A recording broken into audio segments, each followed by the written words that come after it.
Hello everyone, this is R K Vyas and welcome to my channel ignited study minds. ये biology का जो cell chapter है उसका दूसरा पार्ट है। इस पार्ट में हम सेल को पूरी तरीके से ख़त्म करने वाले हैं। पिछली वीडियोस में हमने देखा था सेल के बारे में, उसके इंट्रोडक्शन के बारे में कि उसकी खोज कैसे हुई और उसके कुछ ऑर्गेनल्स, कोशिकाओं के अंगों के बारे में, जिसमें कि हम लोगों ने 9 अंगों के बारे में देखा था। आज हम उसके आगे के जो ऑर्गेनल्स, सेल ऑर्गेनल्स बच गए हैं उनको देखेंगे। तो चलिए शुरू करते हैं हम लोग आज के क्लास को। तो सबसे पहले अगर देखें तो हमारा जो 10वें नंबर पर था वो है लाइसोसोम। लाइसोसोम की खोज जो है वो डी ड्यूबे वैज्ञानिक ने की थी। और लाइसोसोम का काम किसी भी सेल में क्या होता है पहले हम उसको समझते हैं। तो लाइसोसोम का जो काम होता है वो है सेल को पचाना, यानी कि अगर सेल कई बार जो सेल के ऑर्गेनल्स हैं वो ख़राब हो जाते हैं, या एक तरीके से मान के चलिए कि सेल एक लिविंग ऑर्गेनिज्म की तरह मानते हैं, तो सेल का कोई भी पार्ट जो है कि ख़राब होने लगता है और वो सेल सड़ने लगती है, तो ये जो लाइसोसोम है ये अपने अंदर एक तरह का लिक्विड पदार्थ रखता है जो कि उसको ख़राब होने पे वो ब्लास्ट कर देता है अपने आप को, और उस लिक्विड से ये जो कोशिका हैं, जो ख़राब कोशिकाएं होती हैं, वो गल के ख़त्म हो जाती हैं। अगर हम यहाँ पे देखें तो अगले पॉइंट में इसमें कहा गया है कि इसमें एक जल अपघटक एंजाइम पाया जाता है जो कि कोशिकाओं का पाचन करता है। कोशिकाओं का पाचन करने का मतलब है कि अगर कोई कोशिका ख़राब हो गई, मर गई है, डेड हो गई है, तो उस कोशिकाओं को ये क्या करती है, पचाने का काम करती है, यानी कि उसको ख़त्म करने का काम करती है। फिर उसी तरीके से देखें तो ये कोशिका पाचन करती है जैसा कि हम लोगों ने देखा। फिर इसी कारण से इसे आत्महत्या की थैली, सुसाइडल बैग ऑफ सेल भी कहते हैं। फिर उसके बाद देखें तो इसे एटम बॉम्ब भी कहा जाता है, यानी कि सेल्स का एटम बॉम्ब कहा जाता है। उसी तरीके से यहाँ पर देखिए कि आरबीसी में यह नहीं पाया जाता। आरबीसी क्या है, तो आरबीसी का फुल फॉर्म होता है red blood cell. Red blood cell, जैसे कि ब्लड्स में हमारे कई सारे सेल्स पाए जाते हैं, जैसे कि red blood cell, white blood cells, जब प्लेटलेट्स, तो बहुत सारे जो सेल्स हैं, सेल्स पाए जाते हैं ब्लड में, उनमें से एक है आरबीसी। और आरबीसी में लाइसोसोम नहीं पाया जाता है, इसीलिए जो आरबीसी का जो टेन्योर रहता है वो 120 दिन का रहता है। आरबीसी 120 दिन के बाद आरबीसी खराब हो जाती है ब्लड में, तो उसी के लिए आरबीसी को फिर कहाँ स्टोर कर दिया जाता है, आरबीसी को स्प्लीन यानी कि प्लीहा, तिल्ली में स्टोर कर दिया जाता है। और इसी कारण प्लीहा और तिल्ली को आरबीसी का कब्र भी कहते हैं। तो आप लोगों ने देखा कि लाइसोसोम का क्या इंपॉर्टेंस है एक सेल में। फिर उसके बाद अगर देखें तो जो हमारा 11वें नंबर पे है वो है जीव द्रव, यानी कि प्रोटोप्लाज्म। प्रोटोप्लाज्म क्या है, एक तरह का लिक्विड है जो कि कोशिकाओं के अंगों के बीच में भरा हुआ रहता है। जैसे कहने का मतलब है कि सबसे पहले समझ लेते हैं कि 80% जो है जल यानी कि वाटर कंटेन किए हुए रहता है, और ये कलरलेस लिक्विड होता है जिसे हम लोग जीव द्रव कहते हैं। अब जीव द्रव भी दो तरह का होता है। दो तरह का कैसे होता है, तो जीव द्रव जो होता है, एक होता है कोशिका द्रव जो कोशिका के बीच में भरा हुआ है, जैसे कि ये मान लेते माइटोकॉन्ड्रिया है, राइबोसोम है, और कई सारे जो कोशिका के अंग हैं, गोल्गी बॉडी है, ये सारे अंग हैं कोशिका के। तो ये सारे जो अंग है कोशिका के वो एक दूसरे से टकराए ना, वो अपने एक स्पेसिफिक जगह पे तैरते रहें, उसके लिए यहाँ पे लिक्विड भर दिया जाता है इस तरीके से। तो ये जो लिक्विड जो न्यूक्लियस के बाहर और कोशिका के अंदर जो होता है, यानी कि सेल मेम्ब्रेन के अंदर और कोशिका के जो बाहर का जितना भी लिक्विड है उसे हम कोशिका द्रव कहते हैं, यानी कि साइटोप्लाज्म इंग्लिश में इसको कहते हैं। और न्यूक्लियस के अंदर जो भरा होता है जीव द्रव, उसको हम लोग न्यूक्लियोप्लाज्म यानी कि केंद्रिका द्रव कहते हैं। जैसे कि अगर केंद्रिका में है, अगर केंद्रिका यानी कि सेल के न्यूक्लियस में कोई चीज़ द्रव भरा हुआ है तो उसे हम क्या कहेंगे, केंद्रिका द्रव, क्योंकि ये केंद्र में है, यानी कि केंद्रिका में है, इसीलिए हम केंद्रिका द्रव कहेंगे। लेकिन अगर इसके बाहर अगर भरा हुआ है तो इसे हम क्या कहेंगे, इसे कोशिका द्रव कहेंगे, इसे साइटोप्लाज्म कहेंगे। और कई बार जैसे कि हम लोग क्या कहते हैं, ये जब दोनों की बात करते हैं, यानी कि दोनों द्रवों की बात करते हैं, कोशिका द्रव और केंद्रिका द्रव, जब दोनों की बात हो रही होती है तो उसे हम जीव द्रव यानी कि प्रोटोप्लाज्म कहते हैं। चलिए अब हम अगले और कुछ ऑर्गेनल्स के बारे में देखते हैं। चलिए अब हम देखते हैं सीलिया और फ्लैजेला क्या है, उसको देखते हैं। तो अगर बात करें सीलिया और फ्लैजेला की, तो ये कोशिका के बाहर बाल नुमा जो संरचना बनी होती है उसे हम सीलिया और फ्लैजेला कहते हैं। जो बड़े बाल होते हैं उसे फ्लैजेला, और जो छोटे बाल होते हैं उसे सीलिया कहते हैं। इनका क्या काम है उसे हम देखते हैं। सबसे पहले तो ये नोट डाउन करके रखिए, ये आपको दिमाग में रखना है कि ये केवल जंतु कोशिका यानी कि एनिमल सेल में ही होते हैं, प्लांट सेल में इसका कोई काम नहीं होता है। ये सिर्फ प्रोसेस एनिमल सेल यानी कि हम लोगों में, ह्यूमन बींग्स में और जो भी एनिमल्स हैं उनमें पाए जाते हैं। फिर उसके बाद क्या है, ये कोशिका के बाहर यानी कि आउटर पार्ट में रहता है। जैसे कि ये कोशिका है, कोशिका के यानी कि सेल, जैसे कि यहाँ पर हम देखें तो ये केवल एनिमल सेल में पाया जाता है। तो कोशिका के बाहर यानी कि जो सेल मेम्ब्रेन है उसके ऊपर में इस तरीके से ये रहती है। तो इसका क्या काम है, ये मूवमेंट और मोशन प्रदान करती है। किसको, जो कोशिका है उसको थोड़ा बहुत मूव करना होता है तो वो सीलिया और फ्लैजेला के मदद से मूव करती है। और यहाँ पे इसके मदद से ये ऊर्जा भी संग्रह करती है। ऊर्जा संग्रह कैसे करती है, तो जैसे कि जो भी कोशिका के बाहर जो भी पोषक पदार्थ रहते हैं उसको ये इन बालों की मदद से कोशिका क्या करती है, उसे सोखने का, एब्जॉर्ब करने का काम करती है। फिर उसके बाद अगर देखें तो फ्लैजेला को बड़ा, यानी कि जो भी बड़ा हेयर लाइक स्ट्रक्चर उसे फ्लैजेला कहते हैं। और यहाँ पे सीलिया जो छोटा हेयर लाइक स्ट्रक्चर है उसे सीलिया कहते हैं। जैसा कि हम देखते हैं कि ह्यूमन स्पर्म को भी अगर आप माइक्रोस्कोपिक व्यू में देखेंगे तो वो कुछ इस तरीके से रहता है। तो ये वाला जो पार्ट आपका स्पर्म के पीछे पूंछ जैसा दिखता है वो सीलिया होता है, क्योंकि एक छोटा सा संरचना जो स्पर्म के हेड के पीछे इस तरीके से तैरते रहता है उसे सीलिया कहते हैं। और यही मदद करता है एक स्पर्म को ट्रैवल करने में वेजाइनल पार्ट में।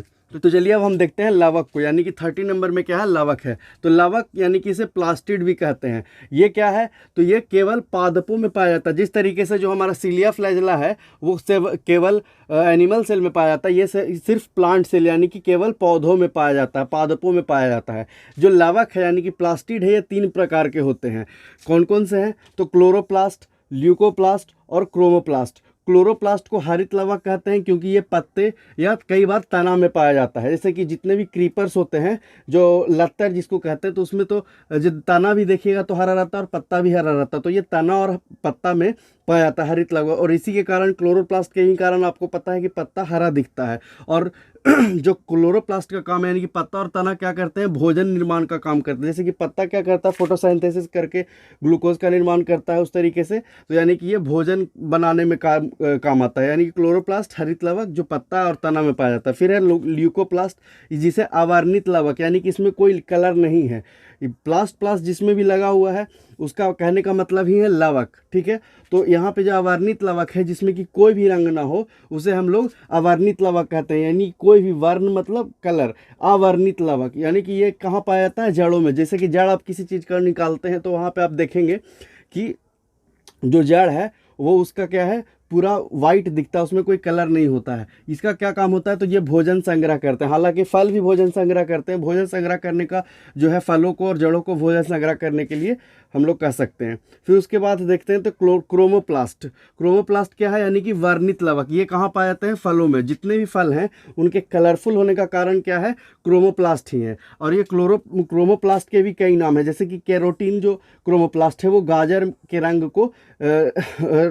रंग के लिए जिम्मेदार है। विटामिन चुकंदर में पाया जाता है। लाइकोपिन टमाटर में पाया जाता है। जेंथोफिल फलों में पाया जाता है, बहुत सारे फलों में, जैसे कि पपीता, आम, जो जितने भी फल पीले दिखते हैं उसमें जेंथोफिल पाया जाता है। तो ये रहा कुछ कोशिकाओं से संबंधित लावकों के बारे में और सीलिया और फ्लैजेला के बारे में। हालांकि मैं इसका PDF आपको डिटेल में वीडियो क्लास में डिस्प्ले कर दूंगा। चलिए अब हम देखते हैं कोशिका में पाए जाने वाले गुणसूत्र क्या होते हैं, और साथ ही साथ देखेंगे कि प्लांट सेल और एनिमल सेल में क्या क्या ऑर्गेनल्स, कोशिका के जो अंग है दोनों में किन किन अंगों में क्या क्या डिफरेंसेस है, और साथ ही साथ दोनों में कौन से ऑर्गेनल्स ऐसे हैं जो दोनों प्लांट सेल और एनिमल सेल दोनों में पाए जाते हैं। तो सबसे पहले अगर हम देखें गुणसूत्रों के बारे में, तो गुणसूत्र सबसे पहले देखें तो कहाँ पाया जाता है, तो गुणसूत्र केंद्रक में पाया जाता है। इसमें DNA, RNA और जीन सिचुएटेड होते हैं। मानव में जो गुणसूत्र हैं वो जोड़े में मिलते हैं, या किसी भी जीव में जो गुणसूत्र है, क्रोमोसोम है, वो जोड़ा में मिलता है। यानी कि जैसे कि मानवों में 46, यानी कि ह्यूमंस बीइंग में ये 46 जोड़े में मिलते हैं। अगर कुछ आपको डिटेल में बताए तो मान लिया जाए कि ये हमारा सेल है और सेल के बीच में आप न्यूक्लियस देख रहे हैं। जब आप इस न्यूक्लियस को जूम करके देखेंगे तो आपको एक हेयर लाइक स्ट्रक्चर नजर आएगा, जिसी को हम क्रोमोसोम कहते हैं। अगर इसे भी आप और जूम करते हैं तो आपको कुछ इस तरीके से स्ट्रक्चर दिखाई देगा, जिसमें कि हमारा DNA, RNA और जीन इस पे चिपके रहते हैं। और यही जो जीन है हमारे अंदर जो भी लक्षण है, जैसे कि हमारे बाल का कलर कैसा है, आँख का कलर कैसा है, हमारा स्किन कलर कैसा है, हम कितने लंबे हैं, कितने चौड़े हैं, हमारा बोलने का आवाज़ कैसा है, ये सारा कुछ इसी पे सिचुएटेड जो जीन्स होते हैं उस पे होते हैं। हालांकि इस चीज़ को हम लोग जब अनुवांशिकी यानी कि जेनेटिक्स पढ़ेंगे तब डिटेल में समझेंगे। ये जो 23 जोड़ा है उसको मैं आपको समझाता हूँ। सबसे पहले मान लीजिए कि यहाँ पे कोई मेल है और यहाँ पे कोई फीमेल है और यहाँ पे उनका कोई बेबी है, ठीक है। अब जो मेल और फीमेल है ये दोनों क्या करेंगे कि इनके पास जो 23 क्रोमोसोम है और इनके 23 क्रोमोसोम की मदद से ये बेबी तैयार होता है। यानी कि बेबी के पास जो 46 क्रोमोसोम्स आए हैं वो 23 उसके मदर से और 23 उसके फादर से मिले हैं, तब जाकर के 46 क्रोमोसोम साथ हुए और उसके बाद एक बेबी बना। अब इसको अगर आप डिटेल में समझे तो मान लिया जाता है कि कोई मेल है, तो मेल के पास कितने क्रोमोसोम होते हैं, तो मेल के पास टोटल उसके पास कितने क्रोमोसोम होंगे, 44 क्रोमोसोम प्लस टू क्या है, तो यहाँ पे एक क्रोमोसोम तो उसका सेम ही होगा और एक क्रोमोसोम उसके पास अलग होगा, यानी कि एक्स और वाई होगा। उसी तरीके से फीमेल के पास कितने क्रोमोसोम होंगे, 46, यानी कि 44 प्लस 2। इनके जो फीमेल्स के पास होता है वो एक्स क्रोमोसोम होता है और जो मेल के पास होता है एक एक्स क्रोमोसोम एक वाई क्रोमोसोम होता है। यानी कि जब भी डिसाइड होता है कि कोई मेल या फीमेल किस तरीके से होगा, तो ये जो वाई आप फैक्टर देख रहे हैं, अगर वाई होता है कहीं पे यानी कि 44 प्लस एक्स और वाई होता है तो हमारे पास जो होता है वो मेल होता है, और फीमेल के पास क्या होता है 44 प्लस एक्स और एक्स, यानी कि यही डिसाइड करता है किस तरीके से हमारे पास कि मेल है या फीमेल है। चलिए अब हम देखते हैं कि ऐसे कौन से ऑर्गन्स, सेल ऑर्गन्स हैं जो केवल जंतुओं में मिलते हैं यानी कि केवल एनिमल सेल्स में मिलते हैं, और कौन से ऐसे हैं जो केवल प्लांट सेल्स में मिलते हैं, और कौन से ऐसे हैं जो दोनों में मिलते हैं। हालांकि इसका एक डिटेल PDF मैं वीडियो के लास्ट में भी दे दूंगा आपको और यहाँ पे भी मैं शो कर दूंगा। तो चलिए देखते हैं केवल जंतुओं में कौन कौन पाया जाता है। तो यहाँ पे देखते हैं सीलिया और फ्लैजिला जो हेयर लाइक स्ट्रक्चर होता है वो केवल एनिमल सेल्स में पाया जाता है, और यहाँ पे जो लाइसोसोम होता है यानी कि जिसे आत्महत्या की थैली जो सुसाइडल बैग कहलाता है वो सिर्फ केवल जंतुओं में पाया जाता है। फिर उसके बाद देखें तो केवल पादपों में क्या होता है, तो सेल वॉल होता है, प्लास्टिड होता है और क्लोरोप्लास्ट होता है। जैसा कि हम लोगों ने देखा था कि जो सेल वॉल होता है वो केवल प्लांट्स में पाया जाता है क्योंकि उनके सेल्स को काफ़ी ज़्यादा प्रोटेक्शन की ज़रूरत होती है क्योंकि वो काफ़ी ज़्यादा हैरस क्लाइमेट में रहते हैं। अब दोनों में कौन से पाया जाता है, यानी कि बोथ प्लांट्स और एनिमल्स दोनों में पाया जाता है। तो प्लांट्स एंड एनिमल्स बोथ में जो पाया जाता है वो देखते हैं। तो सबसे पहले देखें तो यहाँ पे कोशिका झिल्ली पाई जाती है, यानी कि सेल मेम्ब्रेन तो दोनों में ही पाया जाएगा, माइटोकॉन्ड्रिया दोनों में पाया जाता है, राइबोसोम दोनों में पाया जाता है, एंडोप्लाज्मिक रेक्टिकुलम, न्यूक्लियस, सेंट्रोसोम, ये दो जितने भी चीज़ें हैं वो दोनों में पाई जाती हैं। तो ये केवल यानी कि एनिमल सेल्स में पाए जाते हैं, ये केवल प्लांट सेल में पाए जाते हैं और ये दोनों में पाए जाते हैं। हालांकि ये इसमें पूरा मैंने नहीं लिखा है, जो डिटेल्ड है वो मैं आपको स्क्रीन पे डिस्प्ले कर दूंगा एज अ PDF। चलिए अब हम देखते हैं यूकैरियोटिक और प्रोकैरियोटिक में क्या डिफरेंसेस होते हैं। तो प्रोकैरियोटिक और यूकैरियोटिक सेल कुछ और नहीं है, जैसा कि बहुत सारे जो पृथ्वी पे जो जीव हैं वो सिंगल सेलुलर जीव हैं जो कि बहुत छोटे होते हैं, उनमें एक ही कोशिका जो होती है वो सारी कार्य करती है, यानी कि वो पूरा का पूरा जीव ही नहीं एक कोशिका होता है। जैसे कि जो बहुत ही छोटे जीव होते हैं जैसे कि बैक्टीरिया, फंगस और इस तरीके से और भी जो कवक, जो नीलहरित शैवाल जो होते हैं, उस जो तमाम चीज़ें होती हैं वो बहुत जो छोटे ऑर्गेनिज्म होते हैं जो सिर्फ एक ही सिंगल सेल से बने होते हैं, उसको हम लोग क्या कहते हैं, प्रोकैरियोटिक सेल। उसमें क्या होता है कि जो सेल होता है वो बहुत ज़्यादा डेवलप्ड नहीं होता है। जैसा कि अगर हम देखें तो जो कोशिका होती है बहुत ज़्यादा डेवलप्ड नहीं होती है, आरंभिक कोशिका जिसको कहते हैं। ये क्या होते हैं, इसमें केंद्रक जो होता है अविकसित होता है, यानी कि जो न्यूक्लियस होता है वो बिल्कुल अविकसित होता है, उसमें पूरा तरीके से न्यूक्लियस का जो है वो डेवलपमेंट नहीं होता है। फिर उसके बाद देखें तो ये केवल मुख्य अंग है। इसमें जो होता है कि जो प्रोकैरियोटिक है इसमें कोशिका में जो केवल मुख्य अंग होते हैं, यानी कि जो कि कोशिका में बहुत होने ज़रूरी हैं, वही अंग इसमें होते हैं, बाकी के अंग इसमें नहीं पाए जाते हैं, केवल मुख्य अंग जो होते हैं वही पाए जाते हैं। फिर इसमें क्या है, एग्जाम्पल में देखें तो नीलहरित शैवाल जो होते हैं इसका एक बेस्ट एग्जाम्पल है। फिर उसके बाद अगर देखें तो यूकैरियोटिक और प्रोकैरियोटिक में क्या क्या डिफरेंसेस है और क्या क्या सेम है उसको देखते हैं। तो सबसे पहले जो है ये श्वसन जो है यानी कि सांस किस चीज़ से लेते हैं, जीव द्रव से लेते हैं। यहाँ जो ये सांस किस चीज़ से लेते हैं, माइटोकॉन्ड्रिया से लेते हैं। जो यूकैरियोटिक सेल्स जो होते हैं वो कहाँ से सांस लेते हैं, तो माइटोकॉन्ड्रिया से लेते हैं। इसमें जो न्यूक्लियस होता है वो विकसित होता है और ये जो कोशिकाएं होती हैं बड़ी होती हैं और ये जो कोशिकाएं होती हैं काफ़ी छोटी होती हैं। फिर उसके बाद अगर हम देखें तो इसमें जो कुछ कॉमन जो है जैसे कि सीलिया और फ्लैजेला जो है आपको प्रोकैरियोटिक में भी दिखेगा और यूकैरियोटिक में भी दिखेगा। यूकैरियोटिक में भी हमें किस में दिखेगा, सिर्फ एनिमल सेल्स में दिखेगा। प्लांट सेल्स में हमें जो है सीलिया और फ्लैजेला हेयर लाइक स्ट्रक्चर नहीं दिखते हैं। फिर उसके बाद अगर हम देखें तो इनमें क्या होता है, डीएनए और जीव द्रव दोनों में मिलता है, यानी कि प्रोकैरियोटिक सेल्स में भी मिलेगा और यूकैरियोटिक सेल्स में मिलेगा। जो प्रकाश संश्लेषण जो है, जो नीले हरित सवाल है वो भी करते हैं और यहाँ पे एनिमल्स प्रकाश संश्लेषण नहीं करते हैं। यहाँ पे सिर्फ प्लांट्स जो है वो प्रकाश संश्लेषण करेंगे और प्रोकैरियोटिक सेल्स जो है वो प्रकाश संश्लेषण करेंगे। तो जो प्रकाश संश्लेषण है वो मैं आपको बताते चलूँ कि पृथ्वी पर सबसे जो पहले प्रकाश संश्लेषण की क्रिया जो पूरी की, यानी कि जिसने सबसे पहले प्रकाश संश्लेषण किया पृथ्वी पे, वो प्लांट्स नहीं है, वो है नील हरित शैवाल। ये बात आप ध्यान में रखिएगा।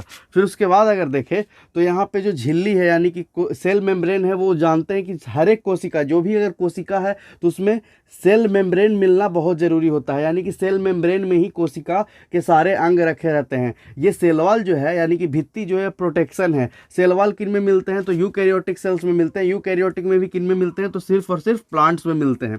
फिर उसके बाद है राइबोसोम। राइबोसोम को हम लोगों ने देखा था कि जिनमें जो वेल डेवलप्ड यानी कि यूकैरियोटिक सेल में उनमें 80s टाइप के राइबोसोम मिलते हैं और जो अंडर डेवलप्ड यानी कि प्रोकैरियोटिक सेल्स जो होते हैं उसमें 70s राइबोसोम मिलते हैं। और ये जो सेल वॉल होता है वो प्लांट्स में सेल्यूलोज का बना होता है और वहीं पे जो प्रोकैरियोटिक सेल्स होते हैं यानी कि जो नील हरित शैवाल जो होते हैं उनमें पेप्टिडोग्लाइकन का होता है। तो ये सारे डिफरेंसेस हैं और ये कुछ उसमें सिमिलैरिटीज है जो कि हमने देखा। तो ये कुछ मिला करके हम लोगों का हो गया सेल खत्म। उसके बाद आप इसका रिवीजन कर सकते हैं। साथ ही साथ मैं आपको बताते चलूँ कि इसका एक जो PDF है मैं सारा दे दूँगा वीडियोज़ के लास्ट में। और इस तरह के वीडियोज़ के लिए आप हमारे चैनल को लाइक कर सकते हैं, सब्सक्राइब कर सकते हैं, वीडियोज़ को शेयर कीजिए। If you like the videos, please like and subscribe to our channel because your single clip can give us enough confidence to make such videos. Thank you.